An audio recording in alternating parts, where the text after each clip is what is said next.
Yani Agrobank Dengi Bazar filialı başkanlık orunbasarı Tuğsal Bekmen. Hep hemen havarız var. Bizlerle Agrobank'ta her ayda 3 marta tabiatlarımızın uçağı belirlenen olup şundan bugün bilen 11. dekabr konuslardan var tutmuş. Hürmetli Prezidentimizin mahalla bağışlayış tizimi boyunca yani bazar filialımızda canlı 9 mahallalar türgen olup bu mahallalarga ikkita mahalla banki 9 mahalla agenti biriktirilgan.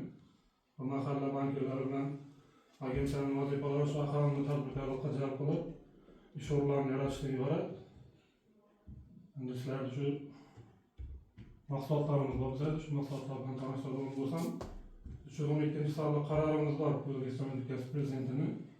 Qaror asosan 100 million so'mgacha garovsiz 300 million so'mgacha zalog bilan, ya'ni garov bilan kredit beriladi. 7 yil muddatga. Keyingi mahsulotimiz mahalla loyihasi krediti bo'lib, mahalla loyihasi krediti 5 yil muddatga 24 oy, ya'ni 2 yil imtiyoz davri bilan 25%dan, ayollarga 23%dan beriladi.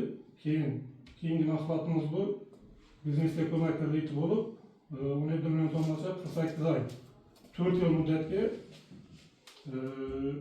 kredit beriladi. Adam şu 23% ayollarga, 25% erkeklarga beriladi. Endi yana nima desak bo'ladi, shu bankimiz bilan chakana bo'yicha boshqa tek mahsulotlarimiz ham bor. Bular shu 30, 32, 34 onalarni faizlarni sarf ketaveradi. Undan xabarlaringizlar.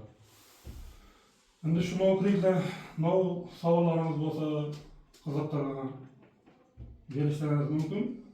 Marhamat, kimda savollar bor? Studentlarga beriladimi? Studentlar ta'lim kreditimiz bor, bu oddiy. Masalan, student bu. İşsiz bo'lsa beramiz. Lekin ishchidan bo'lsa beramiz lekin. Yo'q, ishlaydi. Ishsizmi? Ishsiz fuqaro bo'lsa, shu bizning mahallaga 9 mahalla biritilgan, bizning bankka shu 9 mahalladan ichida bo'lsa berib turamiz, masalasi yo'q. Ya student bo'lib bir narsa ochajaq bo'lsa berib berib turamiz, undan masala yo'q. İkinci gruptan ayıranlar mı? İkinci gruptan ayıranlar dün yatırımdan ya. Lütfünüz bilemi? Alalım da desek olur. İş kılıp gerek lan. Maksarda kredit da bu maksarda. Kefilsiz ama. Alalım, kefil bilen yani. Kefil bilen mi? Alalım, 50 milyon kaçak kefil ne bilen verilmedi? Kefil bilen neydi ki 17 milyon kaçak sigorta bilen versek oladı. Yine kim de savunmalı? Yaş ailelerden biri mi? Bu yaş aile olsun, başka olsun farkı yok.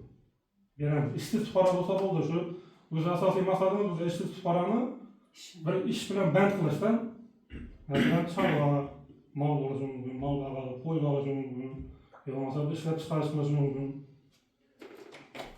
Band kılıştan ibaret bize maksadımız mı? Demek ki nasıl olmalı? Nasıl olmalı yok mu? Yok. Sarı kanıtım bende.